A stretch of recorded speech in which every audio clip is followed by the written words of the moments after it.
Cuando vemos una serie, todos tenemos interpretaciones diferentes. O sea, para mí esta escena es increíble, es el punto culmen de la degradación en la historia de Shinji, un reflejo del colapso mental por el que se veía atravesado. Pero vos bien podés decir, solamente es un pibe pajeándose. Y claro, si decís eso, sos un pelotudo de cuidado. Pero ¿qué pasa? Si yo digo exactamente lo mismo en otra serie como Mushoku Epstein, la cosa cambia. Ahora el pelotudo es el que hace malabares para justificarme que esta escena de Rudeus es pic total. En estos casos es donde nace el concepto de el sobreanálisis. Pero, ¿realmente existe o es solamente un término que los mamadores usan cuando no están de acuerdo con tu opinión? Entonces, yo vine hoy a explicarte ambas posturas y que aprendamos si verdaderamente se puede sobreanalizar una obra. No te olvides de suscribirte, que no te cuesta nada. Total, si al final del video decís qué tipo pajero, te suscribís y punto. Y déjame en los comentarios tu opinión sobre el sobreanálisis. Antes de empezar, quiero agradecer a los miembros del canal que se suscriben a pesar de no tener ningún beneficio. Muchísimas gracias. Primero tenemos que definir bien qué es ese supuesto sobreanálisis. Aunque la palabra me parece que se entiende fácilmente, básicamente es cuando alguien muy entusiasmado con una obra se pone a investigarla a fondo, encontrando nuevos significados, simbolismos o demás que probablemente no fueron intencionales por parte del autor, o que su justificación se aleja muchísimo de lo que muestra la obra. Por ejemplo, yo te muestro esta obra de arte y obviamente todos coincidimos en que es una porquería de 3 colores diferentes. Ahora, también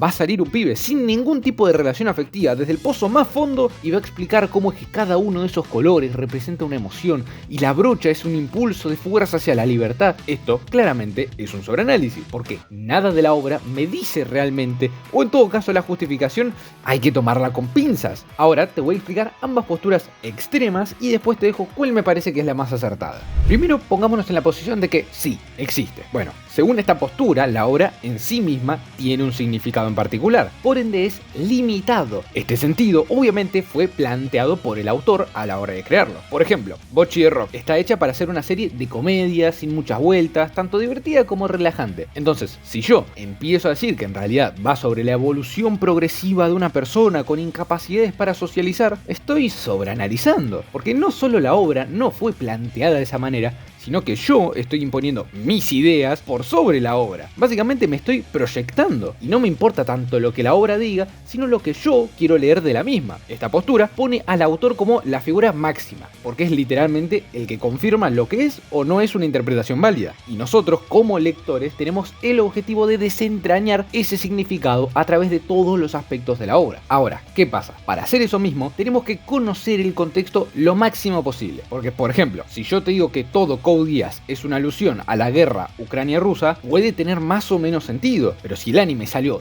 10 años antes, entonces lo que digo es un disparate. Pero incluso por encima del contexto es necesario conocer al autor, porque a través de su historia y sus vivencias es que se formó la obra. Por ejemplo, todos podemos leer la historia del patito feo y entender que va de que aunque no te valoren puede ser una gran persona, pero si yo te digo que su autor era gay, cambia ligeramente el significado y retuerce todo lo que ya pensabas en su momento. Entonces, en resumen, la obra tiene una interpretación elegida obviamente por el autor, y para poder saber cuál es, tenemos tanto que analizar su obra como toda la vida del propio autor. Ahora, todo suena muy bonito y lógico, pero esta manera de pensar tiene un gran problema, y es que de esta manera las obras pierden mucho peso. Ahora me explico. Si nosotros decimos que para entender la obra necesitamos saber del autor, le estamos quitando la importancia a sus obras, porque ya deja de ser un análisis interpretativo a lo que nos ofrece, por ejemplo, un manga, y pasa a ser más un aspecto secundario, la extensión de lo que realmente importa, la vida del autor. Es como que yo te diga que en lugar de leer Pum Pum, vos tenés que leer la Wikipedia de Inio Asano primero. Y además, si lo que importa es lo que diga el autor, porque él es Dios creador de tu obra favorita, entonces hay dos cosas que tengo que decirte. ¿Qué pasa en los casos donde el autor pasa a mejor vida? Literalmente se lleva el significado de su obra con él. Cualquier análisis que se le haga pierde un poco el sentido, porque lo que importa realmente era lo que él interpretaba. O si no, decime vos si el autor de tu obra favorita, por ejemplo, Urasawa, desprestigia a Monster diciendo que carece de significado o lo reduce simplemente a algo que se ve bonito. Siguiendo esta lógica, vos tendrías que tirar por la borda todas tus interpretaciones sobre la obra, que de hecho es algo similar a lo que pasó con Evangelion. Cuando Hideaki Anno dijo en una entrevista que las referencias bíblicas estaban solamente porque sonaban cool, todos pasaron a quitarle el significado que en un inicio tenían, solo porque las palabras de su creador iban en contra de la propia obra. Por cierto, tiempo después salió él mismo a desmentir lo que dijo, lo cual era obvio que no estaban puestas al azar, aunque eso no le quita que es un putísimo baiter de mierda. Ahora es necesario que nos pongamos en la otra postura, donde no existe el sobreanálisis.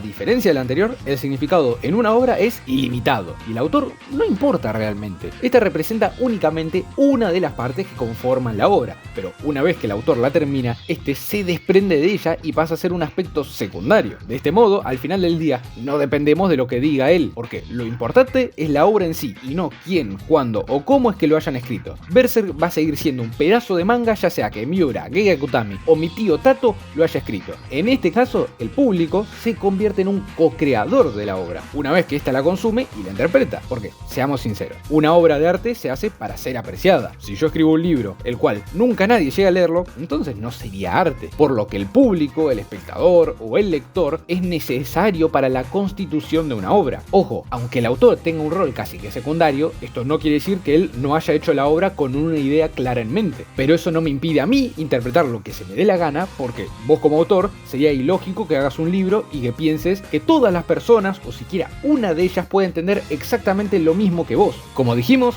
no hay límite para los significados, hay tantas interpretaciones como personas que hayan consumido la obra, porque eso es lo lindo del arte, no es una ciencia donde 2 más 2 es 4, ya sea para vos como para mí, sino donde cada persona le puede aportar su granito de arena. Y esto mismo es lo que mantiene tan vivo el arte, porque todo el mundo se puede incluir, ya sea con obras nuevas como Kimetsu hasta el Fénix de Osamu Tezuka. También es por eso que existen obras adelantadas a su época que en su momento no se supieron apreciar, porque si siguiésemos la idea anterior, sería estúpido analizar con teorías psicoanalíticas a un personaje del Don Quijote, porque salió muchísimo antes que todo ese descubrimiento. Ahora, obviamente, esta postura también incluye varios problemas, porque si decimos que hay infinitas interpretaciones, entonces estamos diciendo que no hay ninguna mala. Es decir, si para vos Jujutsu es mediocre y para mí es una de las mejores piezas de obras existentes en toda la ficción, te la tenés que aguantar, porque al ser todo tan subjetivo, nuestra opinión es igual de válida. La única diferencia es la interpretación que le dio cada uno. Además, según esta postura, el espectador no es alguien que complementa, es literalmente un creador de la misma altura que el propio autor original. Y según esa lógica, cualquier random puede asignarle el significado que se le cante, como si vos quisiese decir que Boku no Hero es una crítica al nihilismo clásico a través de una narrativa paratextual, y yo diga que es solamente una excusa para dibujar a Uraraka. Y ojo,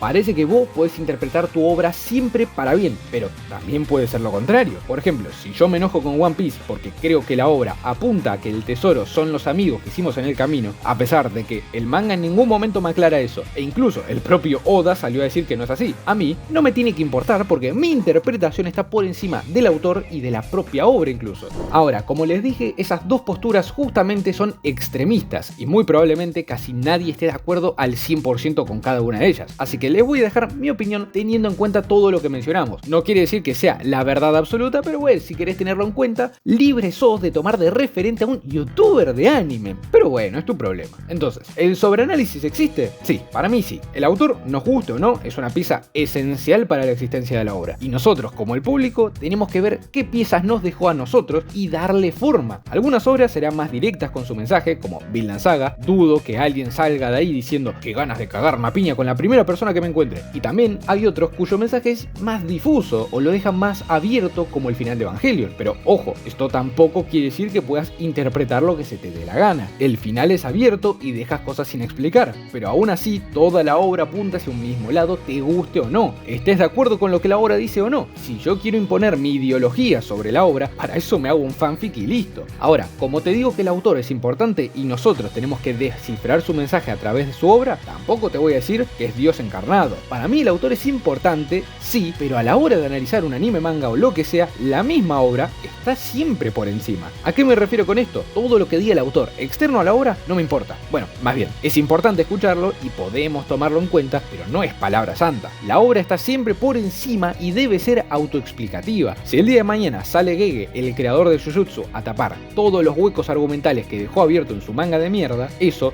me va a mejorar la experiencia, pero la obra es la que es. E incluso, muchas veces pasa que el autor, tiempo después de publicar su obra, empieza a decir cosas incoherentes que contradicen el contenido que ellos mismos hicieron. Por ejemplo, el hijo de mil puta de Kanye ha tuiteado que odia My Beautiful Dark Twisted Fantasy, mi disco favorito de él. Ahora, ¿eso quiere decir que tengo que abandonar mi gusto por lo que diga su autor? No, no me puede chupar más un huevo. O también, el caso con Evangelion. Cuando yo escuché que puso todas las referencias bíblicas por por casualidad, solamente porque sonaban bien, a mí no me importó, porque la obra me demostraba que había un sentido, da igual lo que diga el autor. Por eso yo me pongo más en el medio entre ambas puntas, pero me dejo caer porque no todos pueden decir lo que se les cante. Las obras tienen un rango de interpretación y mientras más te alejes, más boludo sos. Si te gustó este video, dale like y suscríbete, no me zaforro. Y déjame en los comentarios con qué idea te quedaste. ¿Hay sobreanálisis? ¿No hay sobreanálisis? ¿Desperdiciaste 10 minutos de tu vida viendo este video? Decime en los comentarios. Muchísimas gracias por llegar hasta acá. Bye.